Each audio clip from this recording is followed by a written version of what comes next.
फिर से स्वागत है सभी बच्चों का इस क्लास में। और आज चूँकि मुझे सब बच्चों को देखना होता है, कमेंट भी आते हैं मेरे पास। आज मैंने सिंथेसिस लिया है कि उनकी पढ़ाई भी थोड़ा आगे बढ़े। तो आज का जो वीडियो है, क्लास है, इंटरमीडिएट स्टूडेंट्स के लिए है। और काफ़ी दिन से चूँकि उनको कुछ दिया नहीं, तो इसलिए थोड़ा सा यहाँ पर उनके लिए दिया हुआ है। लेकिन वीडियो स्टार्ट करने से पहले एक क्वेरीज आई है, मैं उसको पहले यहाँ पर सॉल्व कर देता हूँ। जिसे एक बच्चे ने भेजा कि ए पोएट एंड राइटर, फिर ऑब्लिक करके भेजा आर, फिर ऑब्लिक करके था डेड, और फिर ऑब्लिक यानी कि कॉलम बनाकर था नो एरर।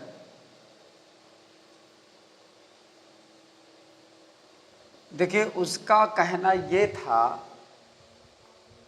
कि सर हम इसमें बहुत ज़्यादा कंफ्यूज हो जाते हैं। कंफ्यूज ये हो जाते हैं कि हम इसमें करेक्शन किस प्रकार का करें। और उसने बहुत ही सटीक क्वेश्चन रखा यहाँ पर कि सच में जो भी जिस बच्चे के सामने ये चीज़ आएगी तो वो सोचेगा हम करेक्शन यहाँ करें या करेक्शन यहाँ करें।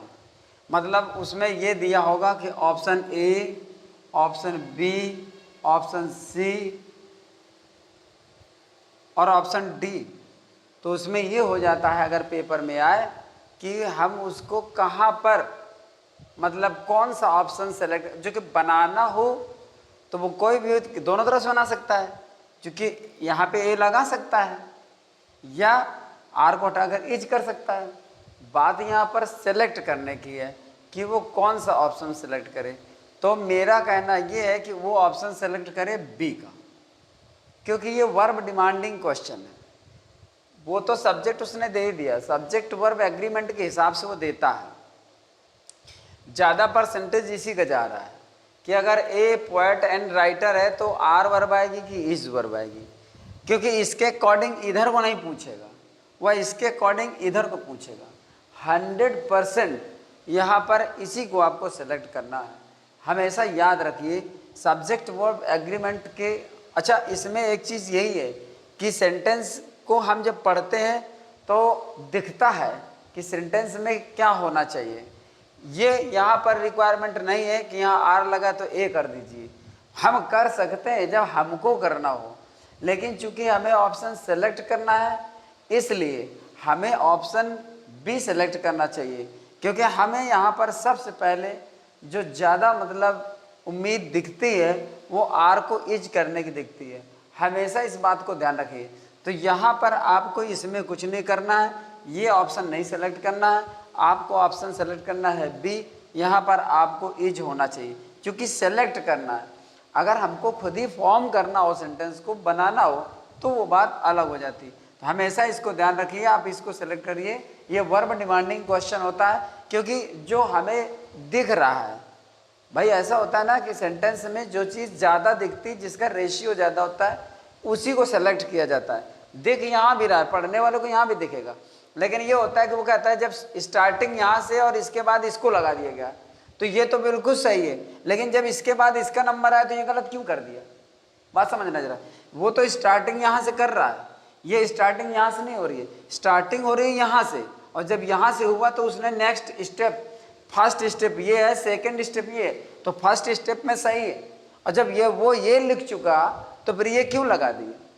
तो हमारा यहाँ पर होना चाहिए। बात समझने की पॉइंट बिल्कुल आप ध्यान से सुनिए। हम यहाँ से लिखते हैं, हम यहाँ तो इसको देखे बगैर इसको गलत नहीं कह सकते, हम इसको देख रहे हैं तभी तो इसको गलत कह रहे हैं। तो उसने इसको पहले लिखा, ये बाद में लिखा, ये बाद में लिखा। शायद आपको यहाँ पर इज लिख देता तो फिर ये गलत नहीं है ना। अगर वो यहाँ पे इज लिख रहा है तो ये गलत नहीं है, जबकि ये हम बाद में लिखते हैं, आर हम बाद में लिखते हैं। तो जब इसके अकॉर्डिंग तुम सेंटेंस स्टार्ट कर रहे हो तो फिर ये आपने आर क्यों लगाया, यहाँ पर इज लगाना चाहिए, क्योंकि सेंटेंस पीछे से आगे की ओर चल रहा, इधर से इधर को नहीं चल रहा। अगर इधर से चले आर लगाए तो वो ए पोएट एंड ए राइटर लिखे, लेकिन ऐसे नहीं चल रहा, वो सेंटेंस ऐसे चल रहा है। तो जब ये लिखा उसने तो फिर इज लगाना चाहिए, पर नहीं लगाया। हमेशा याद रखिए यही ऑप्शन आपको सेलेक्ट करना है, निश्चित तौर पर आपको ये सही होगा 101%। इसके बाद हम देखते हैं एक क्वेश्चन बच्चे ने और किया था, वहाँ पर भी उसको मैं क्लियर कर देता हूँ। उसने कल वाले वीडियो का जो सेंटेंस था, उसने कहा सर अगर हम there are plenty of news करके और पब्लिश्ड कर दें, पब्लिश टुडे, अगर ऐसे कर दें।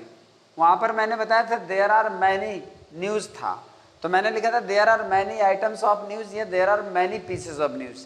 लेकिन उसके माइंड में ये आया कि सर यहाँ प्लेंटी कर दें, तो प्लेंटी कर सकते हो लेकिन ये आर नहीं कर सकते हो, फिर आपको इच करना पड़ेगा, there is plenty of news. और अब बिल्कुल सही है। रीजन क्या है? रीजन सुनिए, प्लेंटी जो होता है ये अनकाउंटेबल नाउन है। प्लेंटी का मतलब होता है किसी चीज की पर्याप्त मात्रा। Plenty is the synonym of sufficience. Sufficience मतलब एनफ, कोई चीज पर्याप्त है उसको हम प्लेंटी कहते हैं। और प्लेंटी है, सफिशिएंस है, एनफ है, ये इस तरह के मतलब यहाँ पर वर्ड हैं जो एक तरह से किसी चीज की क्वांटिटी दर्शाते हैं।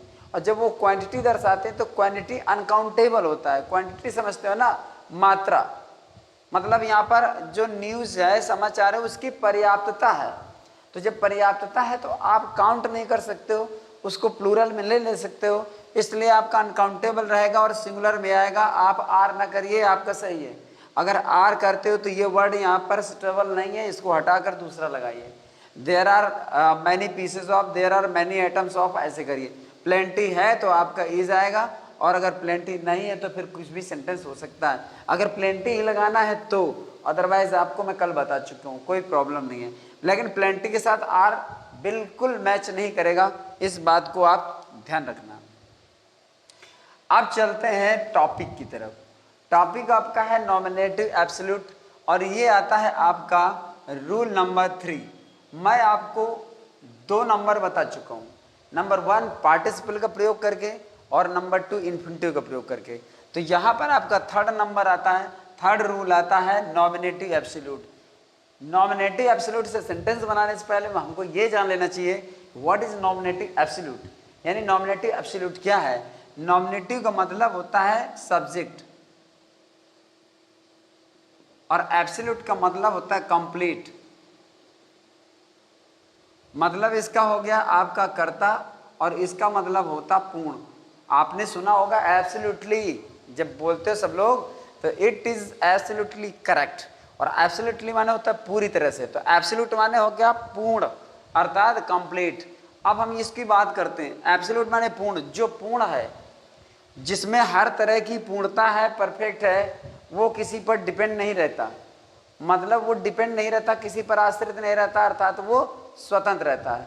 कोई उस पर रूल नहीं कर सकता, शासन नहीं कर सकता, इसलिए उसको आज़ाद कहते हैं। तो यहाँ पर एब्सोल्यूट का मतलब होता है स्वतंत्र, हमेशा याद रखिए। क्योंकि हम एब्सोल्यूट माने स्वतंत्र नहीं बता सकते, एब्सोल्यूट माने स्वतंत्र नहीं होता, एब्सोल्यूट माने होता है पूर्ण।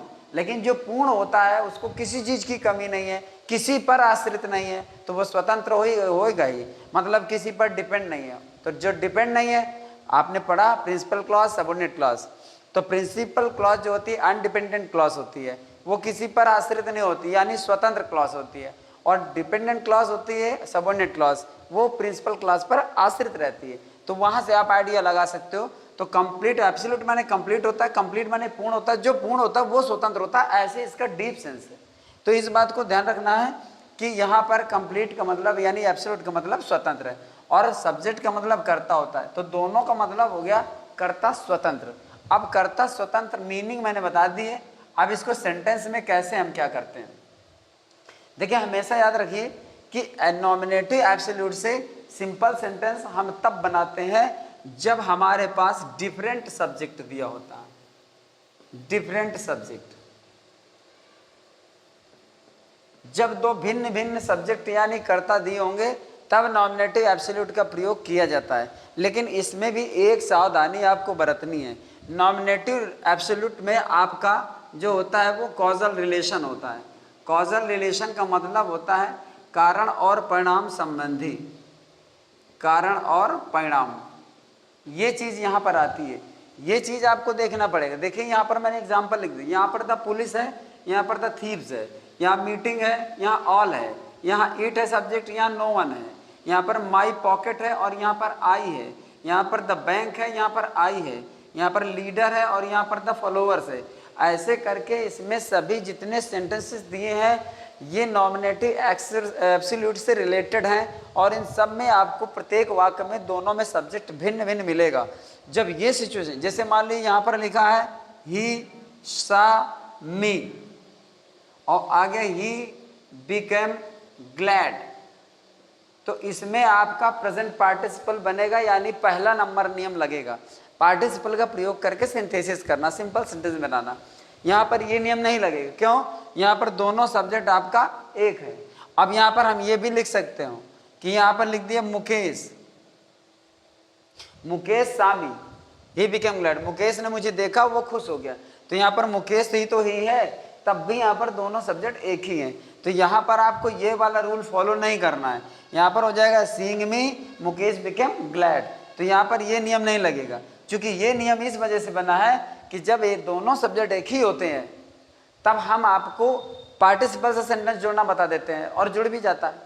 लेकिन ये नियम इस वजह से है कि जब दोनों वाक्यों का सब्जेक्ट अलग हो तब क्या करते हैं, तो तब आपको नॉमिनेटिव एब्सोल्यूट बनाना पड़ता है, अर्थात हमारे पास जो एक सब्जेक्ट दिया होता है पहले सेंटेंस का उसको एब्सोल्यूट कर देना पड़ता है।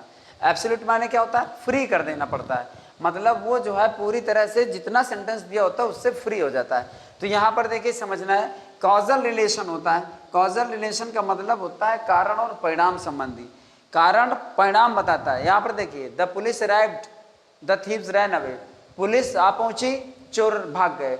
पुलिस आना कारण है और चोरों का भागना परिणाम है। शायद ये नहीं आते तो ये नहीं भागते। Meeting was over, all members left the hall, meeting समाप्त हो गई, सारे सदस्य हाल से चले गए। मीटिंग समाप्त नहीं होती, ये मेंबर्स बने रहते, ये कारण है, ये परिणाम है। It was cold, no one went out, सर्दी थी कोई बाहर नहीं गया, ये कारण, ये परिणाम। माई पॉकेट वॉज पिक्ड, मेरी जेब काट ली गई।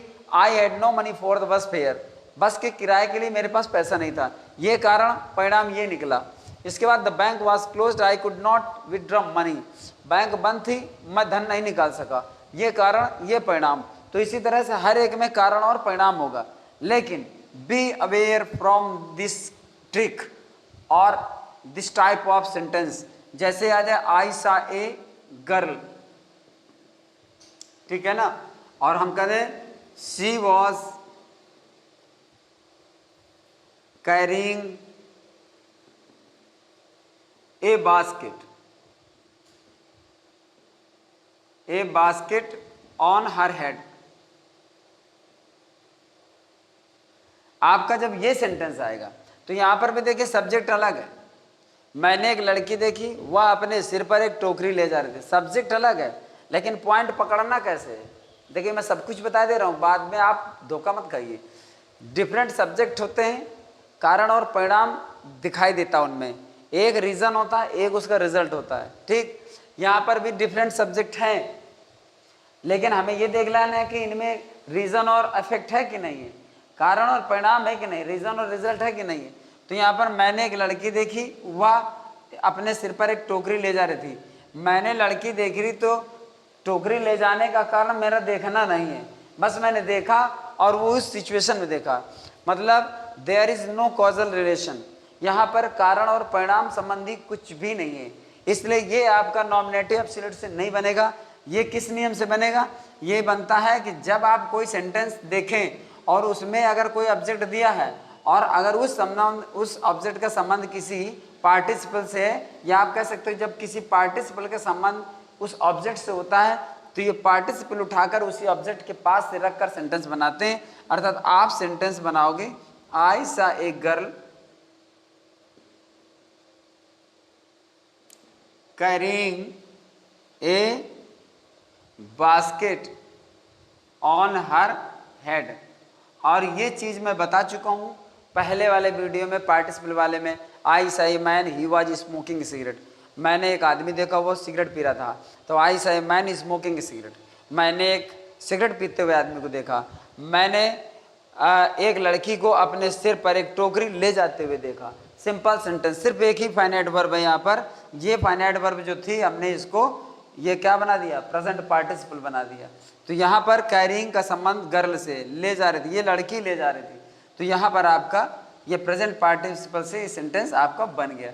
तो इसमें आपको धोखा नहीं खाना है, बाद में मत कहिए कि सर ने ये हमको बताया नहीं पॉइंट, तो यहाँ पर मैंने बता दिया। इसके बाद अब देखते हैं नॉमिनेटिव एब्सोल्यूट। नॉमिनेटिव एब्सोल्यूट में अगर सेंटेंस दिए हैं और दोनों का सब्जेक्ट डिफरेंट है, तो हमें ये देखना पड़ेगा कि अगर वो वाज वर करके, वाज वर प्लस इसके साथ नाउन या फिर एडजेक्टिव या फिर एडवर्ब ये लेकर अगर आता है, तो फिर इस वाज वर को आप क्या करोगे, बीइंग करोगे। पहले ये देख लीजिए कहाँ पर क्या लगाना है, बाकी फिर मैं बताऊंगा वो एब्सोल्यूट होता कैसे है। जब ये सिचुएशन हो तो बीइंग लगाइए और सब्जेक्ट और वर्ब के बीच में लगाइए, मतलब सब्जेक्ट और एडजेक्टिव के बीच में लगाइए। जैसे यहाँ पर लिखा इट वाज कोल्ड, ये सब्जेक्ट है, ये वाज है और ये कोल्ड है, तो यहाँ पर वाज वर्ब मैंने बताया और कोल्ड एडजेक्टिव है। वाज वर्ब बताया, यहाँ पर ओवर आपका एडजेक्टिव है, यहाँ पर वाज वर्ब बताया, लेट आपका एडवर्ब है। तो इस तरह से यहाँ पर आपको यह ध्यान देना है कि अगर इस तरह से ये चीज़ आ जाती है तो आपको यहाँ पर इट वाज हॉलीडे, हॉलीडे जो यहाँ पर लिखा हो ये नाउन है, तो यहाँ पर आपको वाज वर्ब के बाद अगर नाउन है, वाज वर्ब के बाद एडजेक्टिव है और एडवर्ब है, तो जितने सेंटेंस मैंने आपको पॉइंट किए हैं उन सब में आपको वाज की जगह पर, इसकी जगह पर आपको क्या कर देना है, बीइंग कर देना है, बीइंग। और कुछ लोग बच्चे बीइंग सुन रहे होंगे या कर देते हैं, तो बीइंग नहीं करना है, आपको बीइंग करना है। सिर्फ यहाँ पर इट बीइंग कोल्ड कॉमा लगाइए, नो वन वेंट आउट, आपका एब्सोल्यूट हो गया, पूरा हो गया। तो अब यहाँ पर हमें पहले अभी देखना है, सेंटेंस हम बाद में बनाते हैं। फिर अगर आपकी वर्ब की सेकंड फॉर्म आए तो सब्जेक्ट के बाद आप क्या करोगे, आप करोगे हैविंग और प्लस वर्ब की थर्ड फॉर्म कर दोगे। अगर आपका वाज वर आता है प्लस वर्ब की थर्ड फॉर्म आती है, अर्थात अगर आपका पैसिव फॉर्म आ जाता है, पैसिव फॉर्म, देखिए सबसे ज़्यादा कंफ्यूजन यहाँ पर होता है इन दोनों में, क्योंकि यहाँ पर भी was verb plus noun adjective adverb दिया है, यहाँ पर वाज वर्ब प्लस वर्ब की थर्ड फॉर्म दिया है, लेकिन होता ये है कि वो एडजेक्टिव कभी कभी जो ये दिया है ये पास्ट पार्टिसिपल फॉर्म में हो जाता है। पास्ट पार्टिसिपल फॉर्म पूरी तरह से एडजेक्टिव का काम करता है, लेकिन हमेशा नहीं करता है। आपको एक सेंटेंस याद होगा, मैंने बताया था कि I have broken a chair और I have a broken chair. पिछले वीडियो में आप देखिएगा, उसमें सेंटेंस मिलेगा, मैंने पास्ट पार्टिसिपल और जो वर्ब की थर्ड फॉर्म है उसमें मैंने डिफरेंस बताया था। तो यहाँ पर आपको ध्यान देना, कन्फ्यूज़न इस बात में होता है कि हम वो वर्ब की थर्ड फॉर्म को, वर्ब की थर्ड फॉर्म जो होती है, तो यहाँ पर या तो पास्ट पार्टिसिपल समझ लेते हैं, या फिर जब एडजेक्टिव दिया होता है वर्ब की थर्ड फॉर्म में, अगर ऐसा एडजेक्टिव दिया है कोल्ड तो कोई दिक्कत नहीं आती, अगर ओवर एडजेक्टिव इस तरह दिया है कोई दिक्कत नहीं आती है, ठीक है। लेकिन अगर ऐसा दिया है, ऐसा दिया है, तो फिर दिक्कत आ जाती है। तो यहाँ पर ध्यान देना है, अभी मैं इनको समझाऊंगा। तो अब ये बात ध्यान रखनी है कि यहाँ पर वाज वर्ब प्लस नाउन या एडजेक्टिव एडवर्ब आ जाता है अगर वर्ब वाज वर्ब के बाद, तो बीइंग लगाइए, बाकी में कुछ नहीं करना है। अगर वर्ब की थर्ड फॉर्म आती है तो सब्जेक्ट के बाद हैविंग और इसी वर्ब को आप थर्ड फॉर्म में चेंज कर देंगे और आपका सेंटेंस बन जाएगा। जब वाज वर्ब आता है और प्लस वर्ब की थर्ड फॉर्म आती है, तब पर आपको सतर्क रहना पड़ता है कि वो वर्ब की थर्ड फॉर्म ही होना चाहिए, अर्थात पूरी तरह से कंफर्म कर लीजिए कि वो सेंटेंस पैसिव वॉइस में है कि नहीं। जैसे देखो, द लेटर वाज रिटन, पूरी तरह से यहाँ पर पैसिव वॉइस में, वाज वर्ब के बाद वर्ब की थर्ड फॉर्म है, अर्थात रिटन किसी भी तरह से एडजेक्टिव का काम नहीं कर रहा है, जबकि क्लोज्ड आपका एडजेक्टिव का काम कर रहा है। यहाँ पर स्लेन आपका वर्ब की थर्ड फॉर्म का काम कर रहा है। तो ये चीज़ आपको ध्यान देना है। तो यहाँ पर अब जैसे ये सेंटेंस लिखा है, यहाँ पर कुछ बच्चे इसको पैसिव वॉइस में समझ लेते हैं, लेकिन ये पैसिव वॉइस में नहीं है, मैं अभी थोड़ी देर में बता रहा हूँ। फिर जब ये सिचुएशन आती है तो वहाँ पर आपको क्या करना होता है, हैविंग बीन और प्लस वर्ब की थर्ड फॉर्म, ये करना होता है, हैविंग बीन प्लस वर्ब की थर्ड फॉर्म। अब ये आपका नॉमिनेटिव एब्सोल्यूट की ग्राउंड बन गई कि किस जगह पर कहाँ पर हमको क्या करना होता है सेंटेंस बदलते समय, और यही प्रोसेस है, यही आपका क्रम रहेगा जिससे हम नॉमिनेटिव एब्सोल्यूट का सेंटेंस मिनटों में बना देंगे, बिल्कुल देर नहीं लगेगी। ये आपका सबसे इजी भी है और थोड़ा टफ भी है। टफ केवल यही मैटर करता है, इसमें नहीं करता है। जैसे यहाँ पर आपका लिखा हुआ है द पुलिस अराइव्ड वर्ब की सेकंड फॉर्म है, तो the police having arrived comma लगाइए, द थीव्स रैन अवे, कोई दिक्कत नहीं। द बेल रैंग, यहाँ पर सब्जेक्ट ये वर्ब की second form, the bell having करिए, रैंग को वर्ब की थर्ड फॉर्म रंग करिए, the bell having rung comma लगाइए, the students went to their classes. तो यहाँ पर कोई प्रॉब्लम नहीं है। वाज वर्ब में और इसमें कंफ्यूजन रहता है और उसी चीज को आप अच्छी तरह से समझ सकते हैं, ठीक है। तो यहाँ पर देखिए, अब हम यहाँ जैसे आपका पहला सेंटेंस दिया हुआ है तो आपने बनाया द पुलिस। आप ये तो देख ही चुके हो कि दोनों का सेंटेंस जो सब्जेक्ट है वो अलग अलग है, कारण और परिणाम भी है। यानी यहाँ पर पुलिस आई और चोर भाग गए। अगर पुलिस नहीं आती तो संभवतः चोर नहीं भागते। तो पुलिस का आना कारण और परिणाम चोरों का भागना। तो यहाँ पर क्या हो जाएगा, वर्ब की सेकंड फॉर्म दी हुई है, तो यहाँ पर कर देंगे द पुलिस हैविंग और फिर कर दिया आपको अराइव्ड, कॉमा लगाया और the thieves run away, the thieves ran away. बस इतना करना होता है केवल, ठीक। और इससे आपका सेंटेंस बन जाता है, सिंपल। अर्थ क्या हुआ, पुलिस के आने के बाद चोर भाग गए। अब बात आती है नॉमिनेटिव एब्सोल्यूट की, कि नॉमिनेटिव एब्सोल्यूट कैसे हुआ, सब्जेक्ट फ्री कैसे हुआ। तो ये पूरा जो बन जाता है, ये आप देख रहे हो, ये पूरा जो बन जाता है। मैं एक बात पूछता हूँ, क्या इससे किसी टेंस का बोध हो रहा है? कोई बता सकता है इसमें कौन सा टेंस है? कोई नहीं बता सकता, क्योंकि इसमें कोई टेंस है ही नहीं। ना तो ये सब्जेक्ट किसी वर्ब का सब्जेक्ट है और ना ही ये वर्ब किसी सब्जेक्ट की वर्ब है। This is only a phrase, ये केवल फ्रेज है जिसको हम पार्टिसिपल फ्रेज या फिर नॉमिनेटिव फ्रेज या एब्सोल्यूट फ्रेज कहते हैं।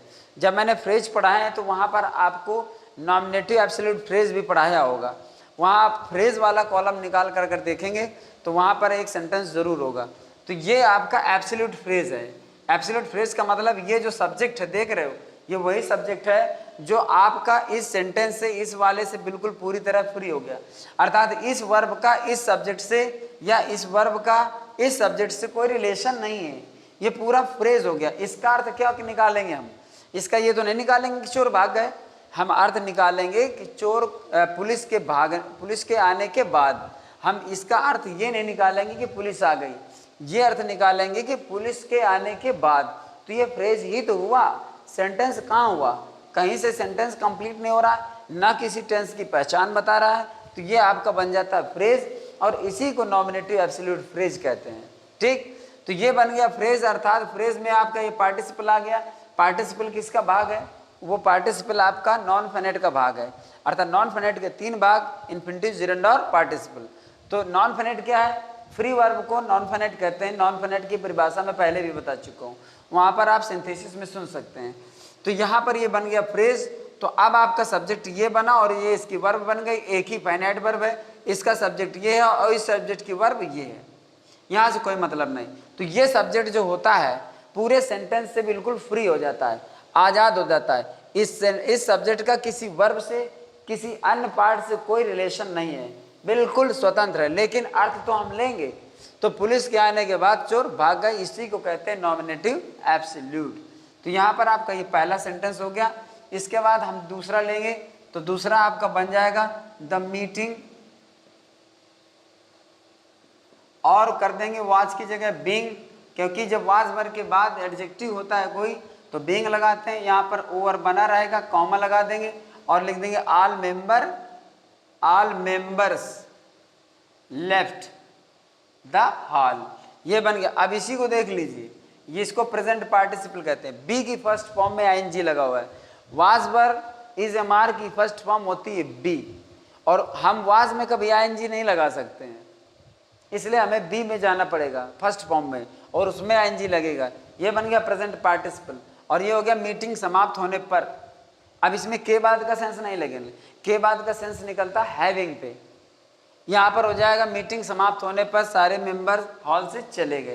तो यहाँ पर देखिए पूरा किसी भी टेंस को अगर डिनोट करता हो, इस फ्रेज से कोई टेंस पता चलता हो, या ये पता चलता हो कि ये इस वर्ब की सब्जेक्ट है, या ये चलता हो कि ये वर्ब इस सब्जेक्ट की वर्ब है, तो आप बताइए मुझको।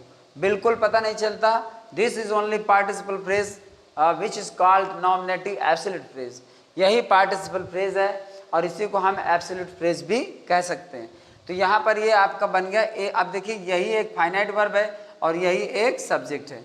ये सब्जेक्ट है लेकिन किसी वर्ब का नहीं है। अब ये सब्जेक्ट नहीं है बल्कि ये तो केवल एक मीनिंग रह गई, मीनिंग रह गई। सब्जेक्ट यहाँ पर है, ये सब्जेक्ट, ये वर्ब, यहाँ पर सब्जेक्ट है, लेकिन बीइंग लगाया, वर्ब खत्म हो गई, ये पार्टिसिपल बन गया, नॉमिनेटिव एब्सोल्यूट बन गया, नॉन फाइनाइट वर्ब आ गई और आपका सेंटेंस एब्सोल्यूट में बन गया। इसी तरह से यहाँ पर देखिए जैसे इट वाज कोल्ड, तो यहाँ पर आप कर देंगे it being cold, it being cold करेंगे, यहाँ कॉमा लगा देंगे और नो वन वेंट आउट हो जाएगा, ठीक, कॉमा लगाकर। माई पॉकेट वॉज पिक्ड, अब यहाँ पर देखिए माई पॉकेट वॉज पिक्ड, मेरी जेब काट ली गई थी, ठीक है। माई पॉकेट पिक्ड नहीं होगा, माई पॉकेट वॉज पिक्ड। हम यहाँ पर कहते हैं कि मेरी जेब कटी थी, गलत। और जब कटी थी तो पहले ऐसे कटी थी, फिर क्या दिक्कत है, लेकिन यहाँ पर ऐसा नहीं है। माई पॉकेट वॉज पिक्ड, मेरी जेब काट ली गई थी। ये पिक मतलब होता है, पिक माने वैसे चुनना होता है, लेकिन वहाँ पर यहाँ पर कट जाने से मतलब होता है, चूंकि पिक पॉकेट होता है, पिक पॉकेट माने जेब कतरा होता है, तो ऐसे में जेब काटने के संबंध में पिक ही लगाया जाता है। माई पॉकेट वॉज कट नहीं लगाते हैं, माई पॉकेट वॉज पिक्ड लगाते हैं हमेशा। तो अब यहाँ पर वाज वर्ब प्लस वर्ब की वर्ब थर्ड फॉर्म है, तो यहाँ पर बनाएंगे my pocket having been picked, having been picked करेंगे, कॉमा लगाकर आगे बना देंगे, अर्थात मेरी जेब कट जाने के बाद या मेरी जेब काट दिए जाने के बाद, मेरी जेब काट लिए जाने के बाद I had no money for bus fare, bus के किराए के लिए मेरे पास पैसा नहीं था, कॉमा लगाकर सिर्फ आगे आपको बढ़ा देना है। अब यहाँ पर देखिए सबसे जो ज़्यादा कंफ्यूजिंग बच्चों के लिए रहता है, ये लिखा है द बैंक वाज क्लोज्ड, तो इसको बच्चे बैंक बीइंग लगा हैविंग बीन कर देते हैं, ज़्यादातर देखा गया है हैविंग बीन कर देते हैं। ये हैविंग बीन नहीं है, क्लोज्ड का मतलब है बैंक बंद थी। ये ना लगाइए कि बैंक बंद कर दी गई थी, बैंक बंद कर दी गई थी आप समझते हो कि किसी कर्मचारी ने बंद कर दी थी। बैंक बंद कर देना, स्कूल बंद कर देना किसी कर्मचारी की बात नहीं होती। वो ये है कि स्कूल टाइम ऑफ हो जाए, बैंक का टाइम ऑफ हो जाए, कोई कर्मचारी चैनल बंद कर दे, वो एक अलग चीज़ है। बैंक बंद कर देना ऑफिशियली होता है, वो तो गवर्नमेंट की तरफ से उसको दिया जाता है कि भाई आज बैंक बंद रहेगी, या फेस्टिवल में 4 दिन बैंक बंद रहेगी। बैंक बंद कर देना वॉचमैन की बस की बात नहीं होती है, ठीक है। वो ये बात अलग है कि वर्किंग टाइम खत्म हो गया, 4 बज गया, तो इस हिसाब से फाटक बंद हो गया, पर बैंक तो खुली थी, कल भी खुली रहेगी, समझने वाली बात है। तो यहाँ पर क्लोज्ड जो लिखा हुआ है, चूंकि ऑफिस ये संस्था बंद कर देने पर जो होता है क्लोज्ड का ही प्रयोग किया जाता है, तो क्लोज्ड ये वर्ब की थर्ड फॉर्म नहीं है, बैंक बंद थी ऐसा कहा जाएगा। तो यहाँ पर हैविंग बीन का प्रयोग नहीं किया जाता है, यहाँ पर बीइंग प्रयोग किया जाता है। ये है आपकी वर्ब की थर्ड फॉर्म, और वर्ब की थर्ड फॉर्म आपका पास्ट पार्टिसिपल का काम करता है, पास्ट पार्टिसिपल का काम करेगा यहाँ पे, ठीक है, जो कि एडजेक्टिव बन जाता है। जैसे हम कहते हैं he was tired, he was tired, he lay down under a tree, under a tree. अब आप क्या कहोगे इसको, वो थका दिया गया था, आप सोचोगे ये पैसिव वॉइस है, मतलब किसी और ने थका दिया, किसी को कोई कैसे थका देगा, मतलब वो खुद ही किसी चीज से थक जाता है ना काम करके। तो ही वॉज टायर्ड, वो थका हुआ था, यहाँ पर अर्थ होगा वह थका हुआ था या वह थक गया था, ये आप इसका अर्थ लोगे। तो ही बीइंग टायर्ड ऐसे करके, तो यहाँ पर चूंकि दोनों सब्जेक्ट एक ही हैं इसलिए यहाँ पर नॉमिनेटिव एब्सोल्यूट में नहीं बनेगा, यहाँ पर बनेगा बीइंग टायर्ड, लेकिन आएगा तो बीइंग ना, हैविंग बीन टायर्ड थोड़ी होगा, बीइंग टायर्ड। तो इसी तरह से यहाँ पर वर्ब की थर्ड फॉर्म आपका पूरी तरह से एडजेक्टिव का काम कर रहा है, जो कि एक पास्ट पार्टिसिपल है, वर्ब की थर्ड फॉर्म भी है, टायर माने थकना होता है, लेकिन ये है कि यहाँ पर वो वर्ब का काम नहीं कर रहा, यहाँ पर वो काम कर रहा है एडजेक्टिव का। तो यहाँ बीइंग टायर्ड, इसी तरह से यहाँ पर होगा being closed, the bank being closed, तो अर्थ निकलेगा बैंक बंद होने पर I could not withdraw money, मैं धन नहीं निकाल सका। कोई डाउट हो तो मुझसे तुरंत क्वेश्चन करिए, कोई भी शंका, कोई भी मन में बात उठे तुरंत जब मुझको बताओगे, समझ में ना आए तो बताओ, और समझ में ना आए तो मौज करो। इसके बाद है यहाँ पर द लीडर वाज स्लेन। अब देखिए स्ले माने होता है हत्या करना, स्ले माने होता है हत्या करना, स्लीव उसकी थर्ड फॉर्म होती है सेकेंड, और स्ले स्लीव और स्लेन इसकी थर्ड फॉर्म होती है, ये इसकी थर्ड फॉर्म। और ये एडजेक्टिव का काम नहीं कर रहा है, यहाँ कर रहा है लीडर मार दिया गया था, लीडर की हत्या कर दी गई थी। द फॉलोअर्स रैन अवे, उसके जो अनुयायी थे, उसके जो फॉलोअर थे वो भाग गए। तो यहाँ पर हो जाएगा the leader having been slain, the leader having been slain. अब बस कॉमा लगाइए, द फॉलोअर्स रैन अवे, ये अर्थात ये आपका जाकर के परफेक्ट पार्टिसिपल आ जाएगा, पैसिव फॉर्म में है तो आप आराम से इसको हैविंग बीन लगाइए। ये भी वर्ब की थर्ड फॉर्म है, ये भी वर्ब की थर्ड फॉर्म है, ये भी वर्ब की थर्ड फॉर्म है, लेकिन ये एडजेक्टिव का काम कर रहा है, ये प्योर वर्ब का काम कर रहे हैं दोनों। यहाँ पर वाज आ गया तो वही बताया था कि वाज वर्ब के बाद में एडजेक्टिव है, एडवर्ब है और नाउन आ जाता है तो बीइंग लगाते हैं। तो यहाँ पर आप इस जगह पर बीइंग लगा देंगे यहाँ पे और आपका सही हो जाएगा। द ट्रेन बीइंग लेट, अर्थात ट्रेन लेट होने पर I could not reach office in time, मैं समय से ऑफिस नहीं पहुँच सका। द बेल रैंग, यहाँ पर आप हैविंग लगाइए, इस जगह पर कॉमा लगाइए, सही हो जाएगा। इट वॉज हॉलीडे, अर्थात अवकाश का समय था या अवकाश का दिन था, अवकाश था ये कहिए। We did not go to school, हम स्कूल नहीं गए। तो यहाँ पर आप लगा दीजिए इट बीइंग हॉलीडे, इसका होना बहुत ज़रूरी है, ये सिंटैक्स में आता है। और किसी और शायद मैंने कल वाले सिंटैक्स में लिया होगा, एक सेंटेंस था उसमें, तो इट बीइंग, यहाँ पर इट बीइंग हॉलीडे होगा, कॉमा लग जाएगा, सेंटेंस बन जाएगा। The letter was written, completely passive voice में है ये पूरी तरह से, तो द लेटर हैविंग बीन, यहाँ पर आप लगाएंगे हैविंग और कर देंगे बीन, और ये फिर आपका हो जाएगा the letter having been written, पत्र लिखे जाने के बाद ही पोस्ट डेटेड वंस, उसने तुरंत इसको पोस्ट कर दिया। तो यहाँ पर इस चीज़ को ध्यान देना है।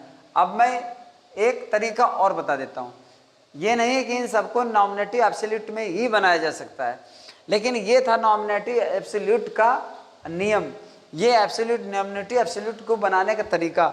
बाकी जब सिंपल सेंटेंस बनाने की बात आती है, ठीक है ना, तो सिंपल सेंटेंस तमाम तरह से बन जाते हैं। जैसे पहला वाला ले लो, अगर आप तुम ऐसे बनाते हो, the thieves ran away after the arrival of the police, तो बताइए क्या गलत बना है? पुलिस के आगमन के बाद चोर भाग गए, पुलिस के आगमन के बाद चोर भाग गए, मतलब पुलिस के आने के बाद चोर भाग गए। सिंपल सेंटेंस बना, चौथे नियम से बना, ये है नाउन, नाउन क्या ये प्रीपोजिशन है, और जो मैं चौथा नियम आगे पढ़ाऊंगा उसमें आपको ये बात समझ में आ जाएगी। तो ये देखिए आपका पहला बन गया। अगर हम दूसरा बनाना चाहें तो दूसरा बन जाएगा all members left the hall at the end of the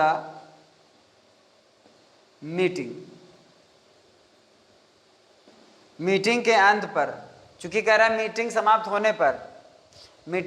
होने पर सारे मेंबर्स हॉल छोड़कर चले गए, तो मीटिंग के अंत पर, मीटिंग के आखिरी पर, मीटिंग के अंत होने पर, एट द एंड, मतलब अंत पर का मतलब समझो, जब एंड हो गया तो मीटिंग एंड होने पर सारे मेंबर्स हॉल छोड़कर चले गए, मीटिंग एंड होने पर, मीटिंग समाप्त होने पर सारे मेंबर्स हॉल छोड़कर चले गए।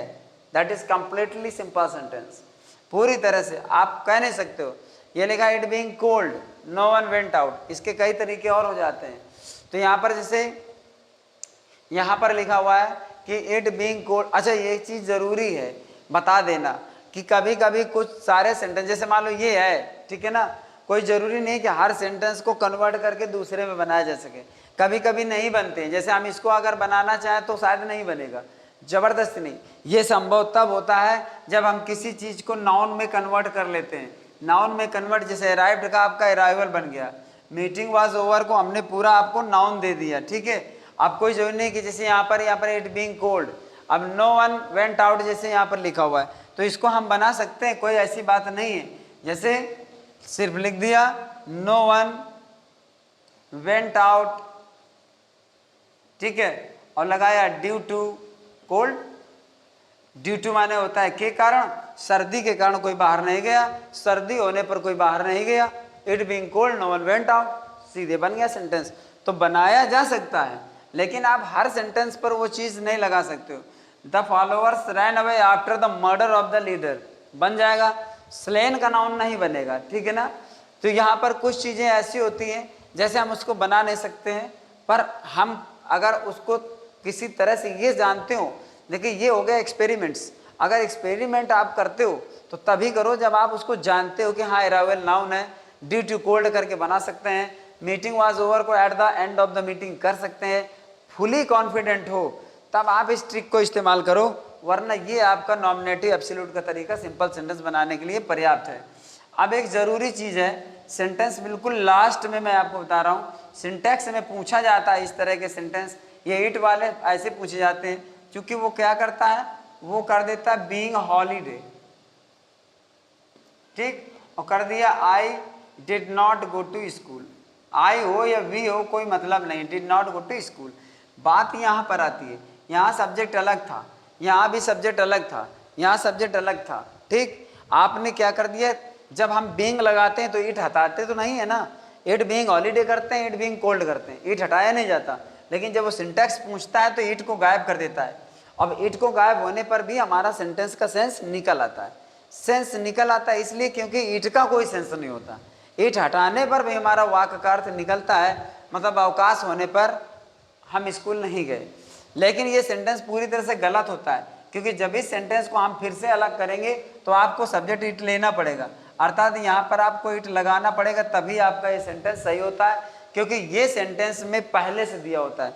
जब हम यहाँ नहीं इसको अलग करते हैं, यहाँ पर नहीं अलग करते हैं, तो जब हम ऐसा लिखते हैं तब सेंटेंस हमारा गलत होता है। क्योंकि जब हम मान लो इससे बनावें, ये सेंटेंस आपको बनावे, ये आपको बनावे, तो क्या हम द बेल को ख़त्म कर देते हैं? जब ये द बेल नहीं ख़त्म कर सकते हैं तो ये भी तो एक उसी तरह का सब्जेक्ट है। डिफरेंट होने पर आप सेंटेंस में इट को ख़त्म नहीं कर सकते हो, इसलिए इट लगाना पड़ेगा, और इट लगा दोगे तो आपका सही हो जाएगा। और इसी तरह से ये कॉमन एरर्स में भी पूछा जाता है, ये देते नहीं उसमें, लेकिन आपको पकड़ना होता है कि मिस्टेक कहाँ है। तो इस तरह से आज की क्लास में बस इतना ही, और सब लोग वीडियो इसको देखें, ये हर स्टैंडर्ड के लिए यूजफुल है। मैंने ये कह दिया कि सेकेंड ईयर के लिए है, फर्स्ट ईयर के लिए है, तो केवल उन्हीं के लिए नहीं है। आप ये रूल पढ़िए, इस रूल में भी आपको कॉमन एरर्स मिलेंगे। मान लीजिए यहाँ पर द पॉकेट हैविंग बीइंग की जगह बीइंग पिक्ड लिखा है, तब आप क्या करोगे?